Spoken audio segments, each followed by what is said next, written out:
Okay. Synced up. We're good to go. All right. Hey, what's up, Oh, okay. All right. Hey, what's up, everybody? It is Why We Roll, the tabletop role-playing game chat show from Stillfleet Studio. As always, I am one of your hosts, Chris Pickett, and I'm joined, as always, by my good friend and co-host, Wythe Marschall. Yeah, that was a perfect tee-up. No notes on my own tee-up. Very excited tonight. Very excited tonight. We are joined by Rachel Kordell and Casey Reardon of the TTRPG actual play show RP Jesters. How's it going, guys? It's going great. Pretty grand. Yeah. Yeah. Chat. Nice well, We're thanks. so excited to talk. Chat on a 90-degree, 100% It's so humidity hot. day. It's so hot, but Yeah, it's fine. baby. Being locked in the closet is helping at this point. Casey It's cooler coming to you now. live from our closet From that the we closet. keep him in at Yep. all times. They give me air holes every once in a while. We do. Is that we the do need to GM get closet? a new drill. Yeah. It was, and then it just became, it doesn't swap. It's always just me. We get a new air hole every time we get a 5-star review, so help me out. Oh, great. Okay, yeah. So please like and rate Oh, man. not only RP Jesters, but Why We Roll, but especially RP Jesters, so Casey can breathe. Yeah, So I don't die. his life my is God. on the line, dear listener. Buy this magazine or I'll shoot this dog cover kind of a yeah, Yeah. exactly. Yep. Yeah, basically. That. Oh my God. Yeah. How long ago did that bit start, Casey? We've been doing this show since our first episode was June 2021. Yep. And yeah, we kind of just started with Casey, because Casey was in the closet recording, and we're just like, Casey can't leave. Yep. Not Casey's allowed to never leave. left.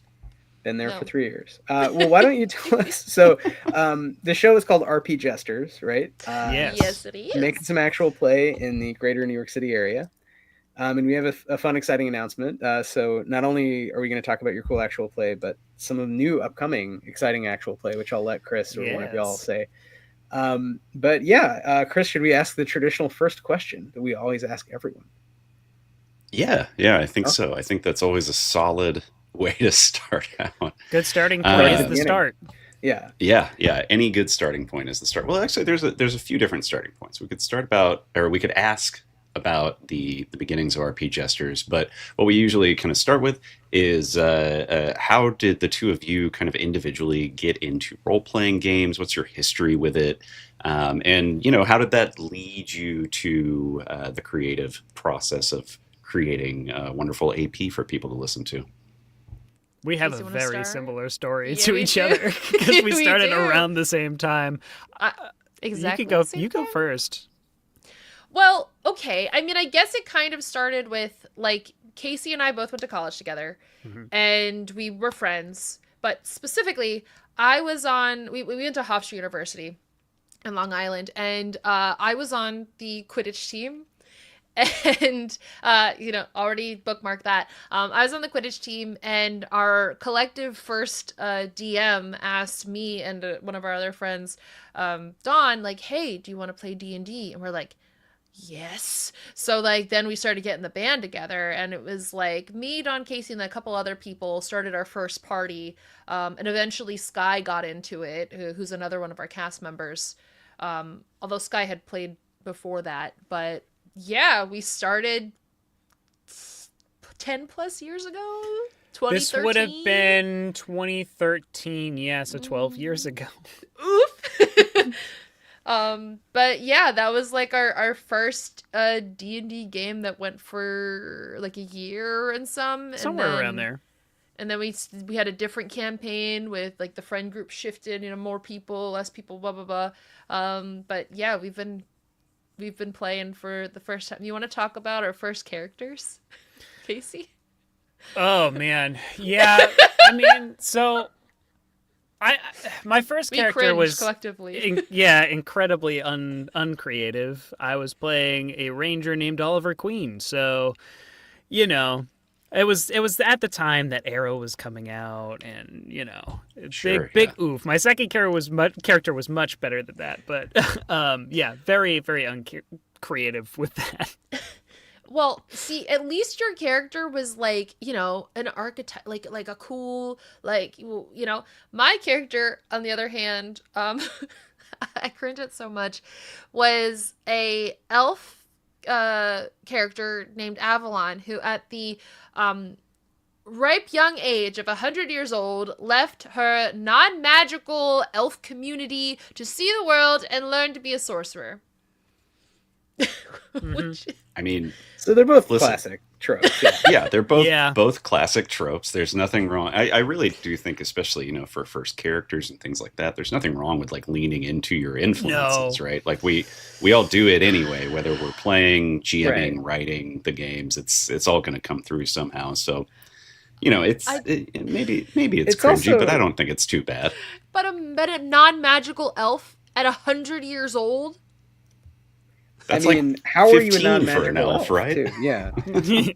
I know, but like after 100 years, like, you know what? I'm going to go see I mean, the world. I will say huge props as well to RGM from that game and from many games that we played with him as well. His name Zach. is Zach. Shout out to Zach. But, he was somebody who could easily take those characters and make them into something that was more original based off of the situations that they get put in and everything like that. And I think that really speaks to a very good DM. Yeah. And this was back in 3.5 as well.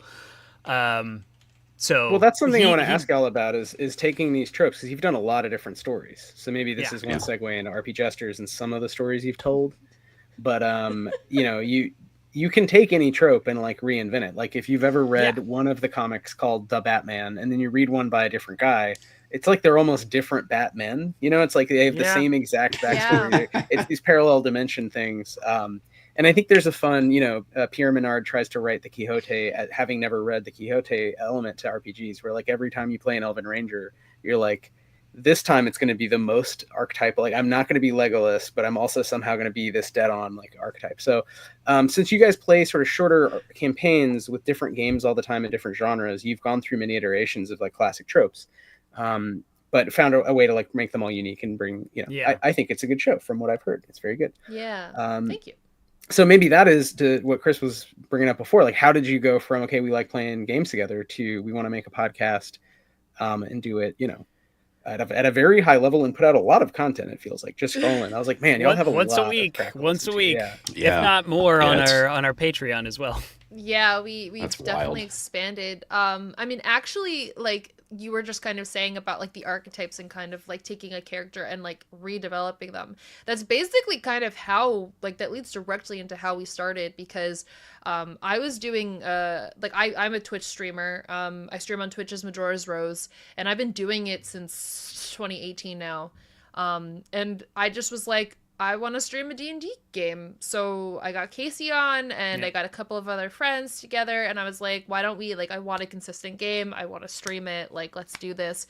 And we did a game for 3 years as that. And the character that I played in that game, Triss, was basically like a copy paste of Avalon, but do it better this time, because I wanted this character that like left home to like go on an adventure. So like the very like the core of Avalon's trope. And yeah, that led into our first like, technical actual play game. Yeah. Because at the time it didn't feel like an actual play, because it was just like, me and my buddies playing a game, just doing a Twitch stream. But yeah, and then after 3 years, Casey. That campaign ended because it was reaching its natural course anyway. It and did. I We think had a final boss fight. there was a final boss fight. Mm-hmm.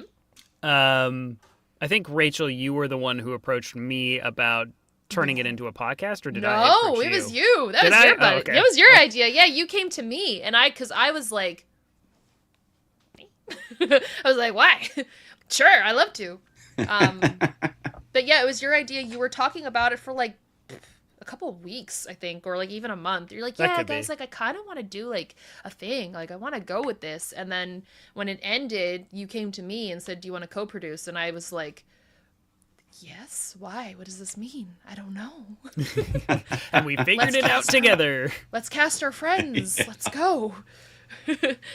But yeah. I think a part of that too was us wanting to try different games, because we had said like we wanted it to, as an excuse, I guess, to explore different RPGs and things like that, because the two of us had only really played D&D. I think I played like one session of Pathfinder. So we started our main campaign with D&D, but then in between our seasons we would play like other games. And then that kind of ended up devolving into like, all right, well, once that D&D game ended, we were kind of done with D&D at that point. We're like, all right, we're just going to focus on other games that we find more interesting. Yeah, we kind of cast a net with D&D because everyone was doing D&D, and we're like, we'll catch them and then bring them into the other worlds with us. Not really knowing that at the same time, so did like 300 other podcasts at the same time. COVID. LOL COVID. Yeah. I mean, I completely forgot what I was going to say. That's cool. Well, yeah, COVID. well, so that's how you got started, but you've done a bunch of stuff. But maybe walk us through. I think it'd be interesting to hear your process. You talked about a little. You kind of alluded to a process involving tropes and genres. And I know when we first talked about doing some kind of to be announced in this episode game, that what would make a good sort of story and how long it would be and all these things. So maybe walk us through generally how do you select games, and that would be probably a good time to give some examples of some seasons that stand out. Or we know that you have done D&D-ish things, but you've also done, like, I just listened to Hench, which was really fun and really funny. Wearing my Hench shirt today. Hench is great. Hench was great. So, any way you want to take that, but just kind of walk us through your process, maybe tell us a little about some, you know what I mean? So in terms of like game selection, it can vary depending on the GM and like what their actual plan is. Sometimes it's a matter of like finding a game that you want to explore and figuring out the story that you want to tell within that system. And then sometimes it's more like, I have this story I want to tell. I'm going to spend weeks searching for the right game that is going to fit this story. And with our current game, Blood on the Reeds, the GM that we have for that game, Sky, I know he spent a decent amount of time looking for a system before we landed on Old Gods of Appalachia for it, because I think he was deciding between a couple different ones. Same goes for Hench. Like, I was trying to find a superhero game that I thought would work with that idea that I had of people playing henchmen, and I had initially was looking for something where like maybe the players would be a little less powerful, but then it just became it's funnier if they are very powerful. So yeah, I think like figuring out what story you want to tell and then just research. I've gone on Reddit before looking for specific systems that people suggest. I've posted on like different, Facebook groups and things like that, trying to figure out what people like for that kind of story. Because people are always going to have opinions, but sometimes it's helpful to like, see what people are interested in, and then you also might gain an audience from that too. Oh yeah, for sure. I mean, especially like, I've only GM'd a couple of things. The last thing that I GM'd was Echoes of the Menagerie, and in that one we played a game. We played a system called Sagas, which is a newer system, like developed in the last like several years, but like only came out in the last like couple of years. And I actually met the developer playtesting another game, and then just kind of like as like RP Jesters kind of like got more connected to like the TTRPG community, we found each other again, and I was like, I want to play your game. I want to run this. So it's kind of like there's a little bit of like researching, but then also like I think there's a little bit of like community there too. Like if you meet someone who developed a game, kind of like how we have come together, having the fact that we have this show that can be a platform to like elevate and display like newer systems, like that's what's so cool. Like we've gone to conventions and stuff like that, and we've talked to game developers there and like bought their games with the intention of putting on the shows, because like that's what's so cool about this community, is that like there are so many different stories to tell, and there's so many different ways to tell those stories, and it's so homebrew and open source that there's an unlimited amount of stories and systems to choose from. It's cool like that. Well, so what are some ones you chose? Some other systems we've chosen? Yeah, you mentioned sagas. Which are the ones that we locked in? Yeah. Yeah, so I mean, I can kind of run down most of them at this point. So we have we started with D&D, then we went to Pull up the website. Yeah, pull up the website. Do you have we like got a- it all listed on our website. You have like a Sondheim-esque rap where you try to remember all the seasons and all the that would be characters and... like we should make a poker rap. I think that Just would for be this, fun. I'm just gonna use your chat to post a link. Please use but- the chat. Yeah. Yeah, we started with D&D. We've gone to We have Monster of the Week. We've Yep. done Risis. We did that for one of our Christmas specials. Vampire the Masquerade was one of our big ones. We did a whole series called the Spaghetti Zone, where we just did a bunch of 2-shots with 3 different systems, all with the same characters in different worlds, and only one of them knew what was going on, that they were transitioning between worlds. We played Clean Streets, Fistful of Darkness, and Kids on Brooms for that one. We've done Scum and Villainy, Delta Green, Hell Knight, and Sagas, Icons, and now Old Gods of Appalachia. Sick. Very nice. And We've also done what's Dread. soon- We go did do ahead. Dread. We did that for a live stream. I forgot about that.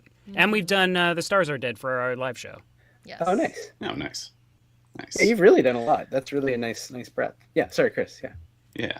Well, I was going to ask, to dig in a little bit more specifically, so you're kind of approaching from a narrative first perspective where you're like, okay, we have the story that we want to tell.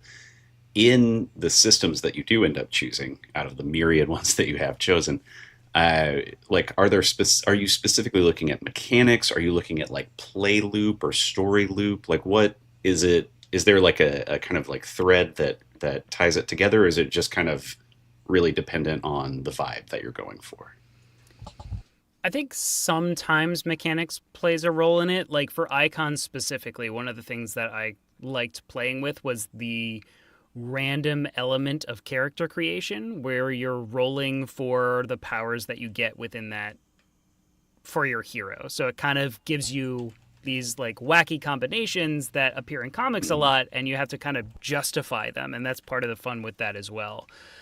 But also, like, I think a big part of it is, all right, well, thematically, what is going to fit? If I'm playing a superhero game, like where people are playing henchmen and superheroes and superpowers are a thing, I kind of want the theming to kind of fit that. Same way goes with horror. Like if I want death to be a big part of this, it should be a grittier system. But it all kind of depends, I think. Rachel, do you have anything to say on that? Yeah, no, for sure.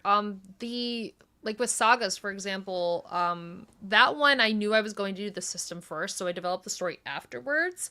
And the thing about Sagas, like just to plug that system for a minute, it is a series and setting agnostic, or setting and genre agnostic system. That's what Sagas means. So it very much was like, I can do anything with this. So we put it into our Patreon, like a couple different themes that I was kind of looking to chase, and then they voted on an interdimensional bazaar, and I went, bet. And so I developed from there. Because the thing about like an interdimensional bazaar is that you could really have anything happen. But ultimately because the system, like it's very, you can kind of flavor anything however you want, which is about like what the system is.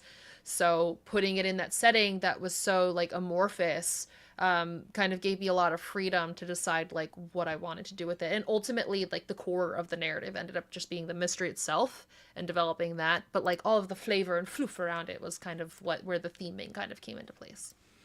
So yeah, it can kind of depend. I don't think there's really a wrong or right way to do anything. Do you notice people playing similar characters, like the human players Me? gravitating towards certain? I'm always playing myself. Are you always the Batman? I don't know how or true that is. Well, now we did a joke in like Power in the Dark. We did like one of our like intros. We were doing like self roast or something like that, and I forget what the quote is. But like, I was like, I always play myself. Like, I was like, I'm a lot better at it now. Like my character progression or development has gotten better, but I don't know. I don't think we have that kind of thing with our players. I think there are certain tropes that some of us fall into. Like, I know I tend to fall into the like worrywart kind of trope with both Elmer and Matthias. It's not always the case, but like sometimes it ends up happening depending on what it is. Yeah, I think it kind of is like a vibe of like how you're feeling for the time. Because like right now, I mean, out in and outside of RP Jesters, actually, because the character I'm playing currently in Blood on the Reeds is a skeptic character, and I hadn't played a skeptic character before. In another show, I also play on Folk and Myth here on Twitch, and I played a character on one of their shows where I was a skeptic. And I was like, ooh, this is tasty. I'm going to bring this into RP Jesters. And then I'm playing another skeptic on another show, and I'm like, okay, I got to like find a new hat for my next character. But yeah, so like right now I'm in my skeptic phase. Like later I'll be in my like serious phase. I don't know, like we'll see. We'll see what happens.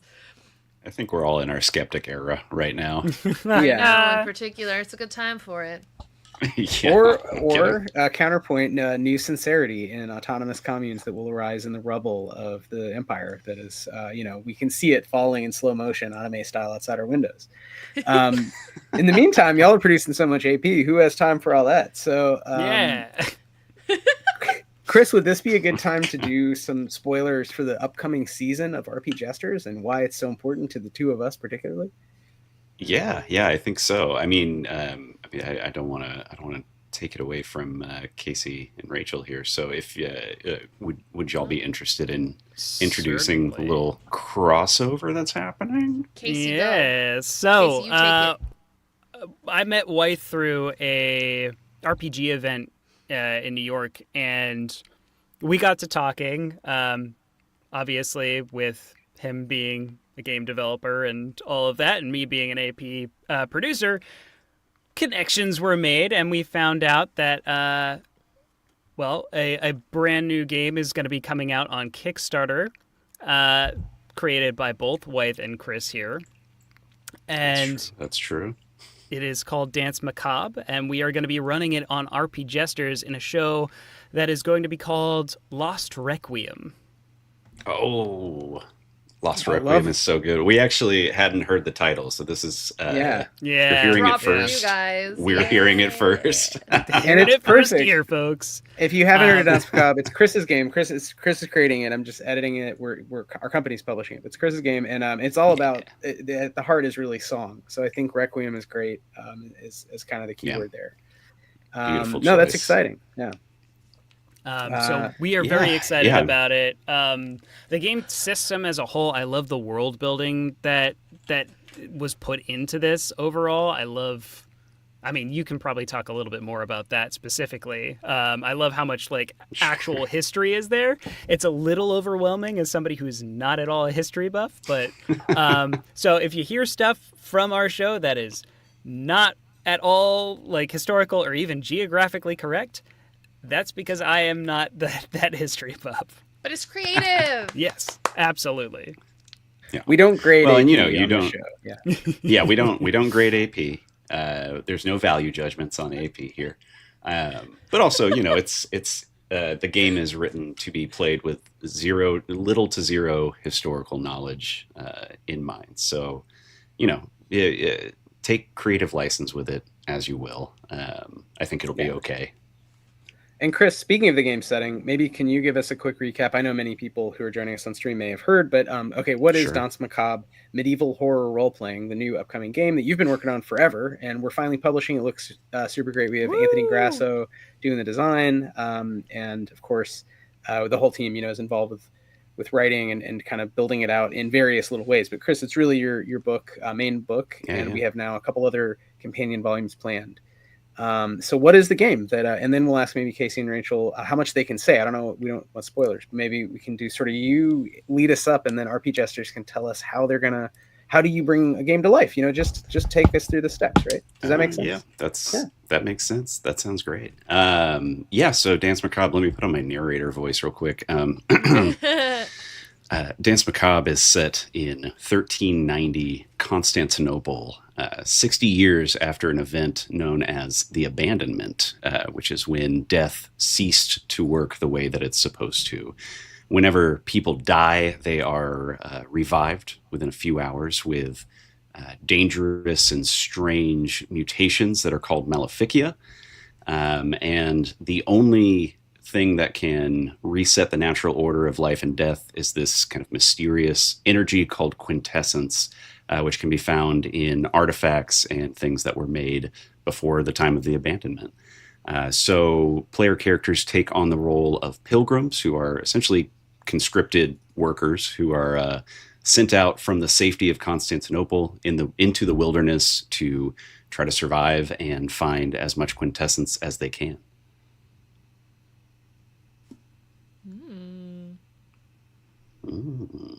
And quintessent artifacts you can sing at, and when you sing at them, they glow. Oh, that's right. That's how you know. That's how we know that there's quintessence. So there's something weird with you have to perform. Yes. Death and song. Not physically as a player. You don't have to sing, but don't tempt me with required. A good time. Rachel is for sure going to sing. I absolutely will. Oh my god, do I have an opportunity to write music again? You can. Yeah. I mean, you should work with Josh, because Josh is already pumping out music for us. So that's a really good idea, actually. I just started. Excuse me. For our Vampire the Masquerade game, Midnight Gravity, I played a character who was a musician, so I started writing music for the show. Commitment, yeah. So now, so I think I'm gonna do it with this too, if I have some I love time. it. I love it. Yeah, I can give you some references of like Hildegard von Bingen music and absolutely all that good stuff. With all of that, I to Wythe's question earlier, I am curious, like, what does the creative process look like from here? Because Danse Macabre, it runs off of the grid system, but it does have a very strong kind of like narrative loop that's built into it. So I'm curious, Casey, Rachel, how y'all take something like that, and no spoilers. I want people to listen to the show and get all the narrative generative goodies that come out, of course. But still, when you have a game or a system that has a very strong narrative loop, how do you kind of play with that on the stream? For me, like for this game specifically, like not getting too much into it, I really wanted to focus in on like what it means to live in a world where these mechanics are the thing, like where death no longer exists in the same way. How do people react to it? Because people are going to react differently. Obviously, like it seems like in most of the cities and everything like that, people are hoarding the quintessence because they want to be able to pass on and move on. But not everybody is going to feel the same way about it. And I think the narrative that this is going to kind of follow is like how people are reacting to this and what is actually happening outside the safety of these walls.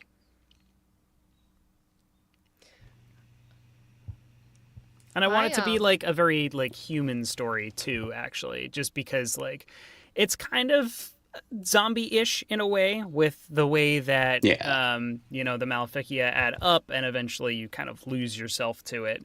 So it kind of has that zombie trope of like,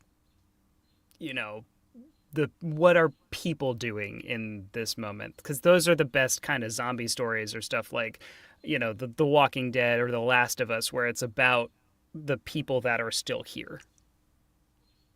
Yeah, absolutely. Yeah, the kind of the hordes of people that you mentioned who have died too many times and lost their humanity. They're called demoniacs in the game.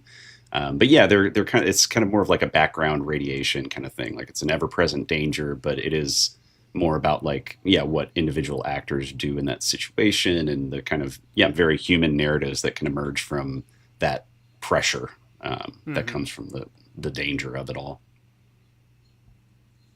Yeah, I was just gonna say, like, a lot of like our, especially with the way that Casey develops games, it's a lot about having the characters kind of together first, and like we're still kind of developing what our characters are, especially as we're coming out of this last game, and just based on what I know and understand about the game, like I kind of have these two character concepts that I'm kind of playing with, especially with music being a part of it. I'm kind of seeing like a character that's either very like boisterous and flamboyant, in terms of like their like I don't know, just like you were saying, like the quintessence glows when you know they're singing, so like kind of like being more like I don't know, like flamboyant and kind of like glamorous and like, you know, that kind of like forward character. But then I also have this idea of a character that's more kind of like um shut in and like kind of quiet and just very afraid of the world and like really struggling to like interact with it. I mean, I feel like those are very like opposite ends, but I'm kind of still deciding like where I actually want to land. Because as much as I think problems can be present in both aspects. I think if you're going with somebody that's more quiet, it's kind of like creating the obvious problems, which is just like getting out and doing things, and kind of what that internal struggle presents itself as a character that struggles with taking action, versus a character that's more forward and like what kind of problems do they get into thinking that they're too confident and can handle something that they really can't. So, you know, those are like the two things that I kind of feel like maybe I'm vibing with for characters for this. I can't wait to see which direction you take it in. I think either works. You know, it's a dangerous world, and you can either be bold or you can be shy about it. But yeah, I think it makes sense to be a little shy, especially since it's typically like your first time out of the city into this dangerous wilderness. Yeah. It is interesting kind of being like almost like forced into that situation when you're somebody who doesn't really want to take control. So I think that's like, it's interesting. Like for me, when I approach characters in a general sense, at least recently, I found that just having a normal person first, like what is a person like first, and then developing like what their problems are, is where I find the most interesting narratives or the most interesting internal conflict. I'm a very big stakes player. I'm a very big like cause me trouble player. I'm a very big mud eater, if you know you know. So I like to get down in the dirt, and I like to fucking just what are the problems? What can I put my character through that's like the most, that doesn't have to be the most traumatic, but the most like the most, I don't know how to describe it other than that. Huh? Driving, yeah, but it's like it's like driving a character to their breaking point, and what do they do at the time of everything being terrible? Like, do you crumble? Do you get back up and keep going? What does that look like? How does that affect the narrative? How does it affect the people around you, the other players or the NPCs? Little freak. Thanks, Jim. we got people in the chat who know. You got fans. Yeah, no, I think it's always fun to see what happens in a dangerous situation, which is kind of every RPG. Like, oh, my character's what did you say, non-magical, nearly 100-year-old elf who now must leave the seclusion of the glade, whatever. But it, you know, especially it's heightened when there's like literally an apocalypse. You know, there's a revelation of a new world, the death of the old, and in this game, it's very literally it's like a zombie apocalypse type thing, but with Chris's unique kind of spin on these sort of, if you haven't seen Chris's art, you really got to see it. I know this will be a podcast, but you got to go check out. Thank you. Check out the game. It reminds me at least of like Berserk and kind of the best of that genre of kind of the medieval horror sort of manga. So I think that, you know, when that happens, like you're saying, like in Walking Dead, you know, people get tested and they they step up, they freak out. And so I think it's fun to give yourself a challenge. Maybe Rachel, part of what you're getting at, or ask a question, is this what you're getting at? You don't even know, right? You don't know how you'll react. So you're going to make a character who's kind of normal, and then you're in a scary situation. Presumably Casey will not have the adventure be like, I don't know, go do something like, just go like, wash that wall. Okay, yeah, you did. You gained a level. Presumably they'll be Congratulations.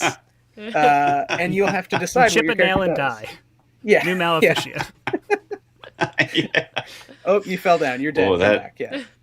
Wow, that nail chip did 30 points of damage. You're gonna have to roll D100 for New Maleficia. Yeah, I mean, no, you don't know what's gonna happen. Like, that's, for me, that's the beauty of actual plays. Like, I when I go and talk to my normie friends about like my podcast, I just say it's an improv audio drama, because that's what it is. Like, everything that's coming up, no one knows how it's going to end. We can have like, direction, and we can have goals, but the means of attaining those goals are never set in stone, because I mean, you're dealing with at our table three other perspectives that you can't predict. You can assume, but kind of in the same way that, like, if you were going on a hike with your friends, you would assume that we would stay on the trail, but of course you have your one wild friend that wants to run down into the lake that's off trail, and you're like, well, do I follow him? I guess, like, here we go. You're never gonna be able to like fully decide, but that's what's so beautiful. And that's where I think, like, having players that can naturally create conflict with each other too, like, in addition to the world. Are you kidding me? Like, yes, give it to me. Like, delicious. Yeah.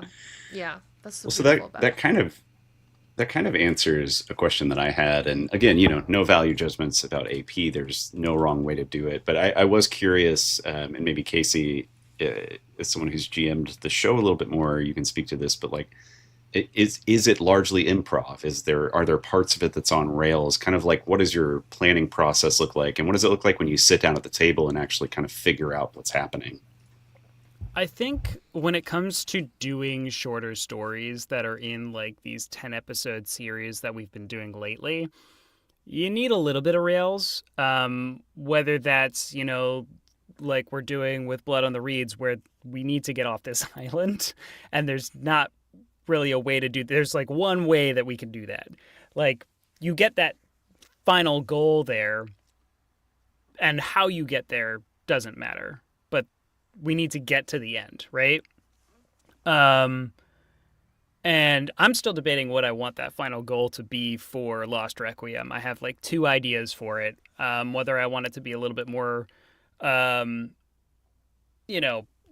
pilgrims doing their thing, or something a little bit more special, that like these pilgrims are chosen for a very specific task. I haven't made that decision yet.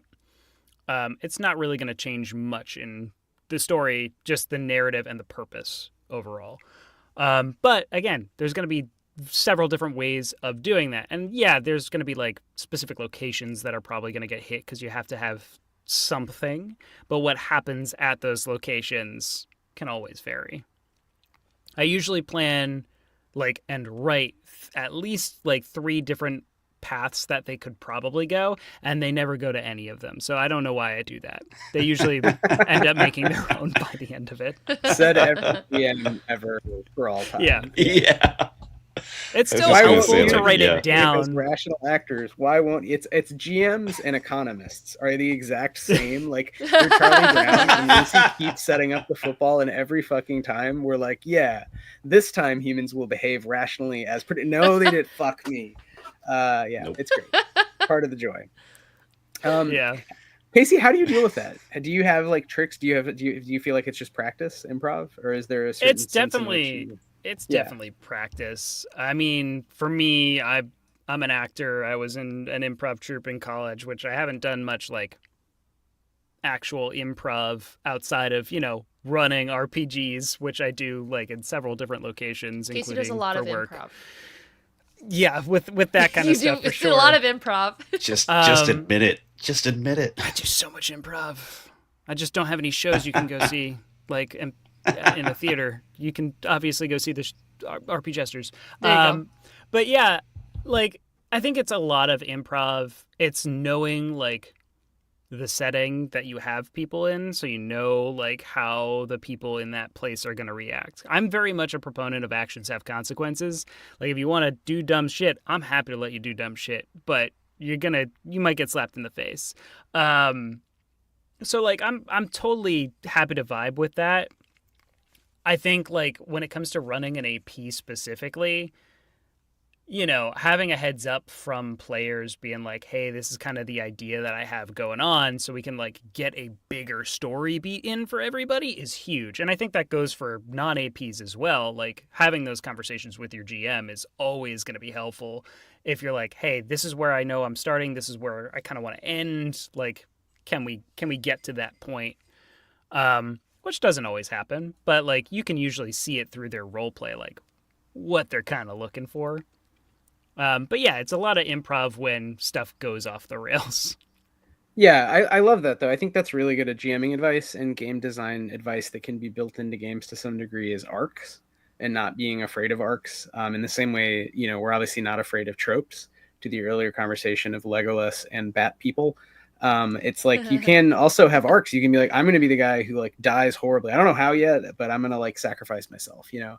And I feel like I've seen that even if you call it, you like Babe Ruth point at it, it's still surprising. It's still shocking when it happens. And it can still be memorable too. Like that's happened on a few of our shows as well. Yeah, like there have been heroic sacrifices on some of our shows. I'm not going to tell you which ones, so you have to listen to them and find it out. But there definitely have been. So it's always nice to see that, even if it is a trope, like it's still satisfying. It's a trope for a reason. Yeah. I want to just butt in and speak on that like communication at a table. I think it's like so underutilized, like just being able to jump above table and be like, guys, this is what I want to do.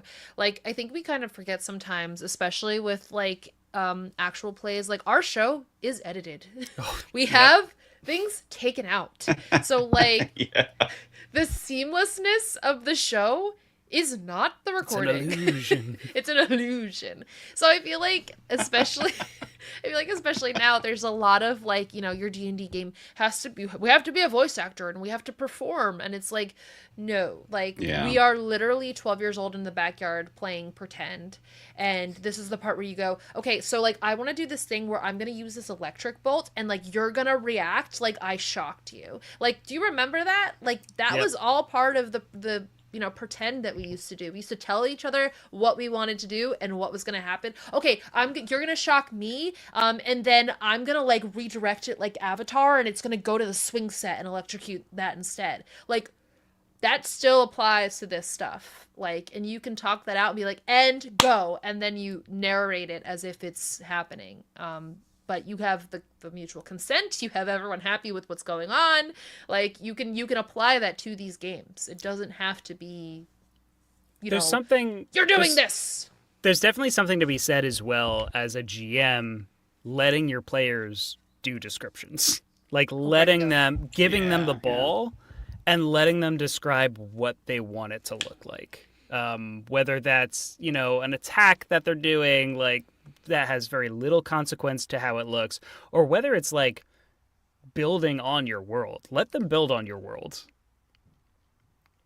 Yeah, 100%. And I would say, and again, this is stuff we're still writing. Chris is writing the book, but I really think Danse Macabre would benefit from everyone adding to the historical research, quote unquote, by which I mean like quickly Wikipediaing, like, I don't know, what's a thing that would happen? Oh, okay, I'll just, you know, I found a good name. I found a good plant that would be here. Like anyone can do that. And if it's not on the GM to be the storyteller, and also in the case of any real game, it wouldn't just be ours, but you could imagine in Delta Green, it's the same. It's like, well, what force loadout would a Marine sniper have? I don't know, whatever, how Delta Green works. Anyone can Google that shit and be like, I don't know, the name of this brand is blah. And I think that's a fun thing. I think you've stumbled on two really good pieces of advice there, or actually several. You know, Rachel was mentioning being open to sort of surprising yourself with your arc. Casey, you're emphasizing talking across the table, and Rachel, you added to that. You know, having arcs between and among the characters. And then, yeah, having the players be able to jump in and add to that. Take it back to some of your other shows, are there any really good moments that were very surprising that jumped to mind, where like one of the players said or did something really random, but it like everyone went with it and it like made it better? I mean, yes, but it is spoilers for Hench, so I don't know if I want to. I don't know if I want to spoil that. Not that one. Not that one. That one's a big one. That is a big one. Maybe an old one, because Hench was recent. Hench was so recent, maybe yeah. like an older one that Yeah. if you're scrolling, right, you're gonna get to Hench immediately. Immediately, I think I'm thinking of Power in the Dark. Our first show.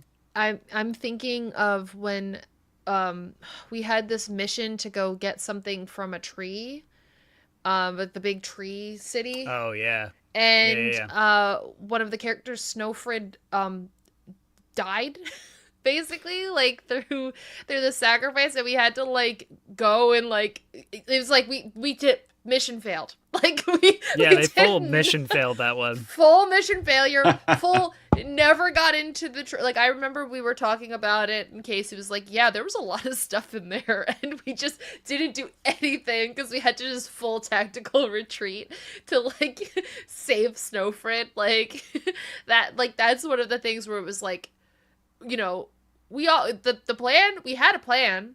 We had some semblance of a plan, but we had some kind of plan, and it just did not pan out the way that we were expecting. And one of the things with that too, like Rachel was saying, like there was a lot of stuff there. I'm not gonna not let you have the stuff eventually. It's just you gotta find a different place to get it, or a different way to get it. Because I think that also comes to that improv aspect of like, okay, well, they can't get that information this way now, and they need to have that information to move the plot forward. So we just got to figure out where we're going to put it. Yeah, having those branching pathways to success, but not limiting yourself to just one makes a lot of sense. I definitely will say I don't want to go back and look at my notes for that show because I'm sure it's a mess. Just like question mark, bigger question mark. Every page is just giant scribbled question marks. Like, FML. It was a new Google Doc for every episode, and there were like 76 episodes of that show. Oh, whoa. Yeah. Dang. I'm thinking. I can't count that high, so that's impressive. I'm thinking of another thing that was less like plot important, but in Delta Green, I remember we were in the middle of like trying to gain information by investigating a location, and the character Red just kind of like went off on a different like direction and like started talking to the person that we were hiding from or something like that. Do you remember that, Casey? That was when we were in the, I don't know if it was a morgue or like... I think it was the morgue, yeah. The morgue. And like we're trying to be stealthy. And like, Red just goes and like talks to we're like, what are you doing? Yep. And it's like, and you, again, it's like an unpredictable moment where you're just like, okay, well now, like, how is that going to play out between the characters? Like, we were upset. Like, it was like, but it was all cool and like at the table. But like, it just created this like narrative, like, and we had something similar happen, actually, in Blood on the Reeds, too. Episode 1, yeah. Episode 1, yeah. A character, like, Seth. We're not... Yeah, same character. Or same player, I should say. Same player. We're not cops, so there are 3 swear. lines. Yeah. There are some. There always are. We're not cops, we swear. And then, like, we're a cop. It's like, okay, well, great. I love that. Well, you see it so many times... Oh, go ahead. No, I was just going to say definitely surprising actions that you kind of just got to deal with. Yeah. I think you see it so many times. I keep on thinking about your example of going on a hike earlier, Rachel. Yeah. Where it's like, yeah, you have these kind of pathways that you're going down, but then like someone makes a decision and everybody has to deal with it. You see that all the time at TTRPG tables. So I appreciate that you honor that at your table.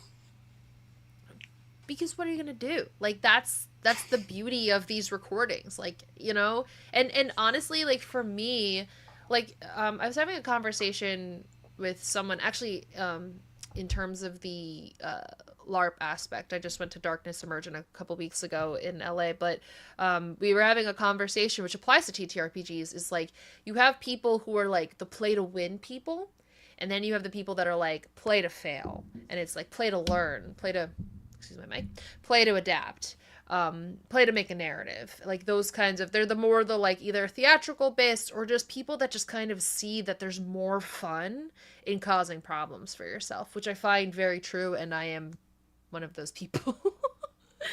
I am 100% like cause problems. I love it. Yeah, there's like I think players who act, players who solve problems, and players who blow up things.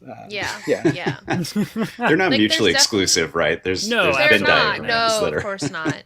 Of course not. And I'm not saying there's anything wrong too with playing to win. Like I think there's definitely like people that love the numbers, love the crunch, love to like I want to max my character, I want to and you know, I want to like have the most powerful blah blah blah. And that really depends, like having like a DM that's going to like I'm going to make you guys something, you know, fucking hard to fight. So, you know, pull out the stops, like, you know, we're here for it. But I think those are entirely different stories than like what you see from a lot of actual plays specifically, because combats like those can go on forever. They drag. And maybe there's a show for that. Maybe there's a show for that where it's literally just combat. Like we're just, here's the tactics, here's the play, like this is what we're going to do, how we're like, God, what is that word? There's an E word that I keep exacting. That's not the word. Adjudicating. That's not it. Whatever. Doing. I don't know. I've been trying to find this word for like 3 weeks. Don't entertain me. Anyway. But either way. in. Yeah. Thanks. So much for edited. Anyway. Executing. I think that's the word. Yes. Thanks chat. Yeah, executing. Now I forgot my entire trail of thought. Yes, how are we executing this plan, right? So I think there's a world for that, but you're gonna find in a lot of actual plays that it's more about the narrative, and it's more about the like 3 and out rule and Vampire the Masquerade or other similar systems that kind of streamline conflict to get back to the story. Nice. Wow, I'm impressed with how I brought that back around. Brought it back around. You got it. I have ADHD, so that's like a task. Check it off. Well, I look forward to Danse Macabre in part because it is an apocalypse, and it's a very philosophical one. And we've talked about, Chris, other times, like kind of our loves of like things like Tarkovsky, these kind of philosophical sci-fi stories. And I think that Danse Macabre is kind of zone. Yeah, it's ultimately about a place and a time, you know, an event so weird. Who knows if it's going to subside? Maybe there is some meta narrative. Maybe someone figures it out, but we're not going to say. But I think, you know, you can easily have kind of OSR dungeon crawl adventures with typical stakes, but because it's like, wait, no one can die. Wait, everyone eventually becomes a mutant. I mean, it really is. It's like the Walking Dead logic of like, well, then I can just do whatever the fuck I want. You know, there are no rules. And so I'm curious to see how the different player alignments, you know, will kind of run with that as you all start in this earnest place and are kind of doing the improv together over, as you're saying, like, you know, a limited number of episodes, Casey, like you have to keep it to kind of an arc of some kind. So it could go really weird and philosophical. It could stay pretty OSR-ish. We don't know. Chris and I don't know, and I don't think either of y'all. Casey, you know the most. But I mean, don't tell us. I still don't know that much. Like again, it's gonna be dependent on what the players are gonna interact with and how they're gonna interact with the other people that are, you know, in the story, and how they interact with each other. Because one of the things that I tend to do is, you know, I'll outline what I think the arc is gonna be. And then my detailed notes are written before each episode where I'm like, okay, this is the things that have changed. These are the things that are interesting and people have latched onto. So we're going to bring those back. That way, like, I still have my arc and I can still get us there, but I'm focusing on different things. Mm-hmm. I feel like I do that as a GM. Oh yeah. Go ahead, Chris. Yeah. Well, I was just going to say, and looking specifically at like the players' desires for their own characters, and because I have no idea who they're playing yet. Yeah. You just got insight into my character, maybe. Oh. Well, one of two. I play a whole third character that I didn't even discuss here. That is entirely possible. Well, you could do a whole third character that's just a combination of the first two. You know, maybe like there are I'm times when they're very shy. brash, there are times when they're very shy, and it just, you know, it's maybe that can be unpredictable in its own The way. brashness Chris, is all a mask. This is like adaptation. It's like one person is Yeah. pretending to be their opposite. Yeah, it's like really Yep. confusing. Yeah. It could be adaptation. It could be the book Fight Club, not the movie. Sure. Well, that's great. Do we have other questions, substantive or otherwise, for the RP Jesters? Well, I Do you have was questions for curious. Yeah, wow. I was going to say I was curious just before we let y'all go. You know, just sometimes we ask folks, especially designers, for like kind of practical tips on their process and things like that. But I'm curious, like, what's your pipeline look like for producing an episode? You know, I mean, obviously, like, you got to write it, right? You got to play it, you got to see what happens. But then what happens after the kind of like the stage lights go down from that point? Yeah, I mean, so for us, we try and maintain recording ahead of time. That way we have enough time to get everything done and everything like that. Although how much we have backlogged is always variable depending on time frame and everything like that. But basically after an episode's recorded, we have basically two people mainly editing our show right now, myself and Sky, where I do the first like rough cut of it, basically going through, taking out, like we were talking about earlier, the small bits that were like, oh, so here's kind of what I'm thinking, cutting out some of the stuff that kind of breaks the narrative flow and all of that. We will definitely keep in talking about the system and how this works within the system, because we know that audiences, you know, want to learn a little bit about what's going on and how that game works and everything. But yeah, taking out some stuff, making sure that there's less people talking over each other so it's a little bit more palatable to listen to. And then once I'm done my pass, it goes over to Sky, who then does equalizing and sound design,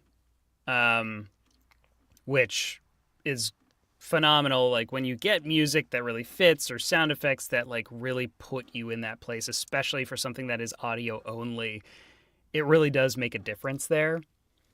And then there's like other stuff involved with producing, including like our cover art, getting that done. Andrew is our artist, also one of the players on our show, one of the cast members, and he's been doing phenomenal art for us. And then, you know, casting guests and everything like that, because we're trying to have more guests on our show. So there's like a lot of other stuff that kind of gets done in between shows. Like we're in the middle of casting Lost Requiem now. We might have an extra guest spot that we're trying to figure out. But yeah, there's kind of a lot that goes into it. Very excited for all of it. Yes.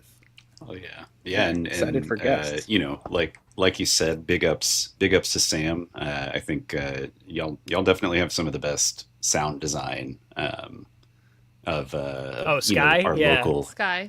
Sky. So sorry, Yeah. Sky. Please Sky's don't be mad offended. at me, Sky. Yeah, it's fine. Rolling That's fine. over in his bed somewhere. I will say, like, our sound design has fluctuated who's been doing it.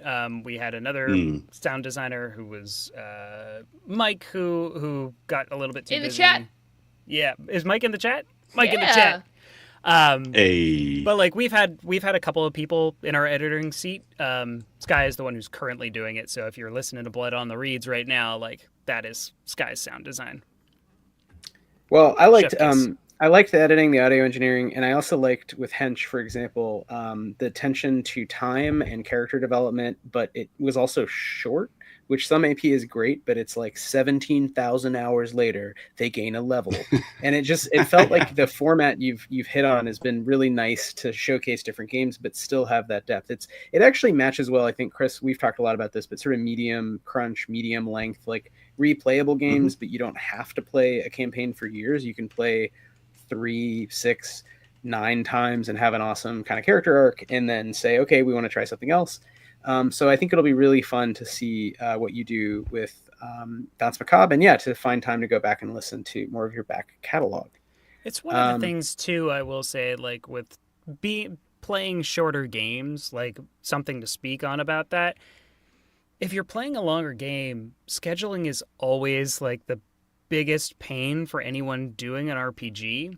So if you're committed to a long game, you're not trying a lot of games, because most people only have the time to play like at most one a week, if not one twice a month, you know? Yeah, So, once a week is generous. Right. That's why we have the podcast, so we get to play once a week. Yeah, that was Brilliant. That was actually a thing in our development too, because when we were doing our first game, like we intended, like, I mean, Power in the Dark wasn't supposed to be as long as it was, but it ended up just kind of going because it's just how long the narrative took. So it was really smart. Like as I think we were coming up to our Christmas like break, and then we were like, what if we did a season break? And we went, okay. And then it was like, cool, season break, then we can do a short and then return to our longer one, which I think has been like a really like cool move in terms of like getting the different games in, but then also having a long running narrative. Might be something we return to at some point. Right now we're just kind of sticking with the short stuff because it just, we're just able to kind of like explore more. Yeah, and I will say we're not done with long form. I have a long form game that I have been cooking on, but it's going to take me a long time to plan it because it is probably the biggest project that we have ever taken on. Give it to us, Casey. Do I give a hint to it? Yeah, give us a hint. Yes. Why not? Yeah, give us a hint. Give us a hint. It is going to be. I won't give away too much. No, of course but it not. is going to be a show that involves having 2 alternating casts that record every other week. Oh yeah, really love That's that. very exciting. We did. Very It's exciting. going to take a lot of juggling, but it'll be worth it. For Yeah. sure. Are not super well produced, but in that standard, but I think very fun story wise. Miniature AP arc we did for our book Kadita, the one big expansion to Stillfleet the RPG, which is the kind of spy Cold War setting. We had 2 teams. One sent to kill a guy and one sent to stop them from killing a guy, and we didn't tell them at first, and so we were just doing alternating tapings, and it was very funny when they realized, like, they all kind of knew each other from the server, like, oh wow, I see what's happening here. And we had different GMs. It was great. So I think doing that at large scale with high production is like chef's kiss. I want to listen to that. Can't wait. Neither can I. We do have a question in the chat. I believe this is from Mike, and it is a callback to earlier question for Casey. Have they put more air holes in your recording closet? Not as of yet, Mike. I think you have the last review on Apple Podcasts. That was 5 stars. So, guys, give us a review, 5-star review, and we'll get more air holes for me, so I can keep making games and don't die. Let Casey breathe. Let me breathe. Let Casey breathe. Get that hashtag in. We also I'm in have support of it. Not without the review. Sam has asked, let's get Casey and Majora to recommend their favorite show in the RPG Jesters catalog of shows. And I think Vex had asked something earlier along similar lines. So maybe we can, as one sort of wrap up question, if each of you had to pick just one thing for us to go check out and listen to. We've talked about a few different things, but does anything jump out? What's your favorite? Pick one. What's your favorite? I'm obsessed with Blood on the Reeds right now. That is our current game. It's not done yet, though, so... It's not done. So I'm going to put that aside. I, for the longest time, and I still agree, recommend Into the Whalestrom. That one was so cool. We played Scum and Villainy. I just really love the narrative. I play a Jedi-type character that doesn't want to be a Jedi. Hashtag the sun. If you know, you know. Rules, because you never see. I guess like it gets explored. I don't want to get too far into Star Wars because whatever. But you see that explored a little bit, right? Like Obi-Wan Kenobi falls in love, Anakin falls in love. There's like these moments, but you never see a Jedi who's just like, God, this sucks. What are we doing? Yeah, that's because they all turn Sith. There you go. There you go. The unexplored backstory of that was that my character came from a very like Tatooine-esque kind of planet where anyone who showed signs of being a Jedi were like destined for greatness and like elevated, and she was just very like edgy, like stay the fuck away from me, I don't want to not and like would kind of like hide it and like The savior. yeah, and like literally That's awesome. like rejects it the whole time, like I'm not chosen, I'm not, stay away, back off.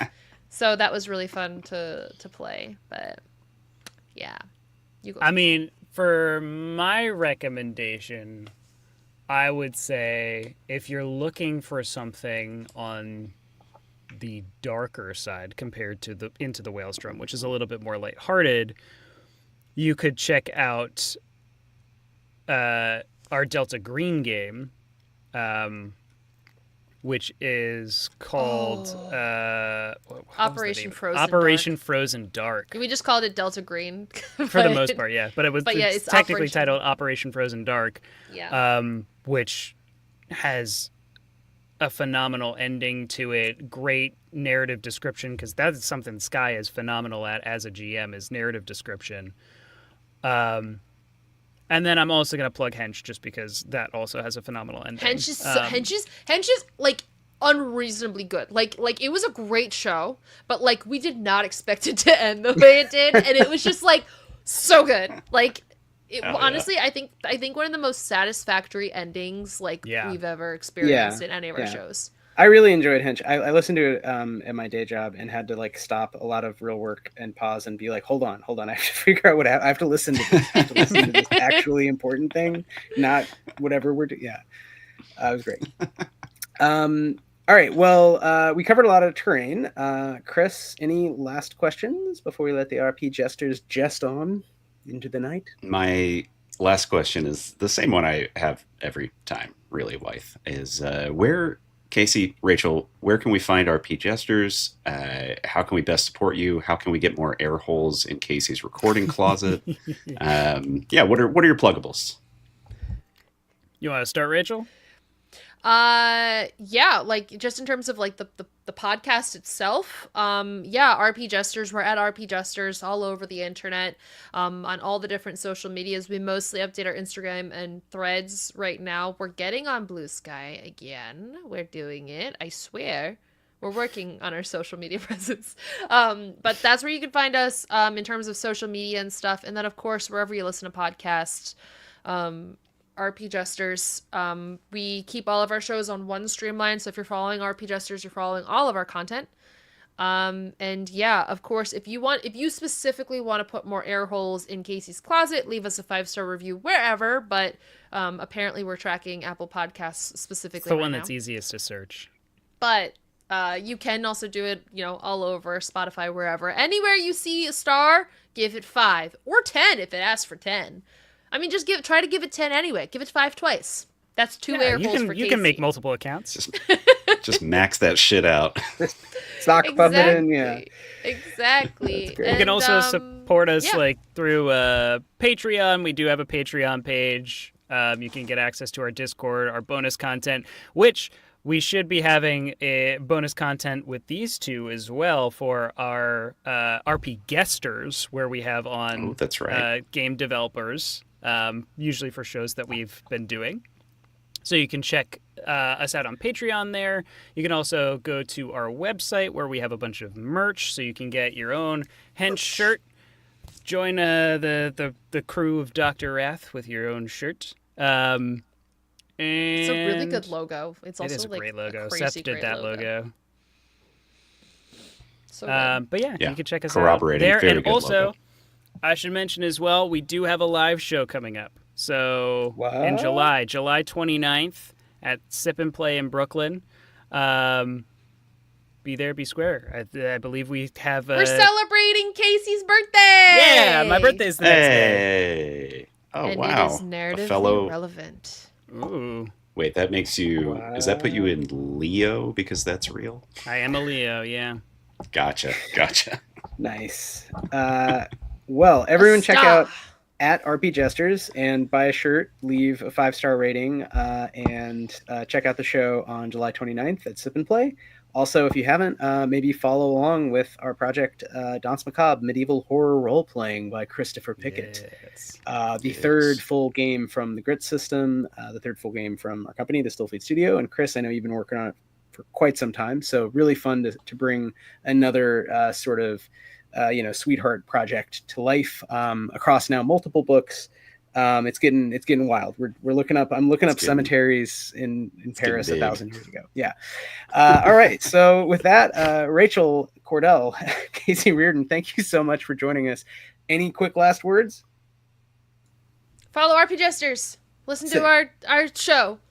Bam, bam, bam, bam, bam, bam. Check out all of our different shows too, guys. We got a lot of great content out there, so as much as we love Blood on the Reeds, we got a bunch of other stuff if you're caught up, so feel free to check everything out. And check out The Last Requiem when it comes out. Yes, that should be coming out in July 21st, I believe. It should be the date that starts airing. Nice. July 21st. Well, we'll definitely have this episode calendars out by then. Yeah, mark it in your calendars. And we'll have all the links for everything that we've mentioned down in the show notes. Awesome. Yeah. Thanks so much for asking questions and commenting and being goofs in the chat. And thanks for listening on the pod later if you're listening on the pod later. Thanks to anyone who supports the show on Patreon. Yeah, you can give us a good review too. We will breathe air either way. I think Chris and I believe that workers should have access to air. So, different air philosophy. Air is good. But yeah, please. Air is better than no air. I like and subscribe. All right, I'm going to click end stream. Thanks so much, Rachel and Casey. RP Jesters rocks. Thanks to everybody in the chat.